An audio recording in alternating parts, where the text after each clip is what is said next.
আমরা সম্পর্কটা জানি যে EK equal P square by 2m, এই সম্পর্কটা যদি না জানো তাহলে আমাকে জানায় পড়ে। তার এখান থেকে আমরা কী বলতে পারি, ইকে সমানুপাতিক পি স্কোয়ার। এখন বলছে রৈখিক ভরবেগ 100% বাড়ালে বা 100% বৃদ্ধি পাইছে। এখন দেখো, ধরো তোমাকে আমি বললাম 10, এই 10-এর সাথে 10কে তুমি 100% বৃদ্ধি করো, 10কে তুমি যদি 100% বৃদ্ধি করো তাহলে 10-এর 100% কত, 10। তাহলে তুমি এই যে 10 যোগ 10 করে তখন তুমি 20 বানাবা না।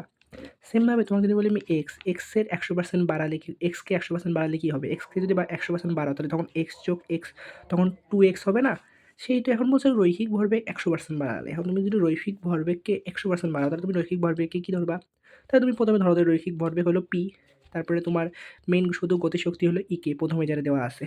এবার সেখান থেকে তুমি যদি রৈখিক ভরবেগকে 100% বাড়াও তাহলে তোমার কী হবে, তখন সেটা হবে হলো পি যোগ পি, তার মানে কত হবে, 2p হবে, তাই না?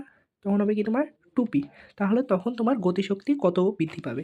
তাহলে তোমার এখন তাহলে তুমি নতুন ইকুয়েশনটা যে ইকে ইকুয়াল, তাহলে কী হচ্ছে, ইকে ইকুয়াল তুমি যে জানো যে P square, EK equal P square, যেটা হলো তোমার মেইন ইকুয়েশন। তুমি এখন এটাকে কী করতে পারো, এটা যদি এখন তুমি যদি এই মানে 100% বাড়াও এটাকে, তাহলে এটা কী হবে, তখন এটা যাবে হলো 2p স্কোয়ার, তখন এটা হয়ে যাবে কত, 2p স্কোয়ার। তাহলে তুমি এখান থেকে কী বলতে পারো, ইকে ইকুয়াল কী বলতে পারো, ইকে ইকুয়াল বলতে পারো 4p স্কোয়ার। তুমি এখানে থেকে ইকে ইকুয়াল কী বলতে পারো, 4p স্কোয়ার। তার মানে এখন দেখো, তাহলে ইকে ইকুয়াল তাহলে কী হচ্ছে দেখো, ইকেটা তাহলে কয় গুণ বৃদ্ধি পাচ্ছে, ইকেটা তখন হচ্ছে কি যে শুধু শুধু পি স্কোয়ার সমান সমান কি, শুধু পি স্কোয়ার সমান সমান ইকে, শুধু পি স্কোয়ার সমান সমান কি ইকে না, ইকে ইকুয়াল শুধু পি স্কোয়ার না, তাহলে তুমি এই পি স্কোয়ারের পরিবর্তে কী লিখতে পারো, 4, আর এই পি স্কোয়ারের পরিবর্তে কী লিখতে পারো, ইকে। তার মানে তোমার গতিশক্তি কয় গুণ বৃদ্ধি পাইলো, যদি তোমার গতিশক্তি মানে গতিশক্তি কত হলো, 4 গুণ বৃদ্ধি পাইলো। মানে 1 গুণ যদি বাড়াও, মানে 100% যদি বাড়াও তাহলে কত গুণ বৃদ্ধি পাচ্ছে এখানে, 4 গুণ। মানে আগে কত ছিল, আগে আমরা ধরছিলাম শুধু পি, মানে আর বা শুধু ইকে ধরছিলাম, শুধু কত ধরছিলাম আমরা, ইকে। এখন হচ্ছে কত, 4 ইকে। তাহলে তুমি এখন 4 ইকে থেকে যদি আগের ইকেটা বিয়োগ করে দাও তাহলে কত হচ্ছে, 3 ইকে।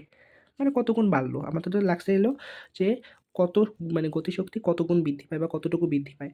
তাহলে গতিশক্তি আগে ছিল ইকে, এখন হচ্ছে 3 একে, তার মানে কত পার্সেন্ট বাড়ছে, 300% বাড়ছে। ঠিক আছে, বুঝতে পারছো, 300% বাড়ছে। না বুঝতে পারলে আমাকে জানাই আবার।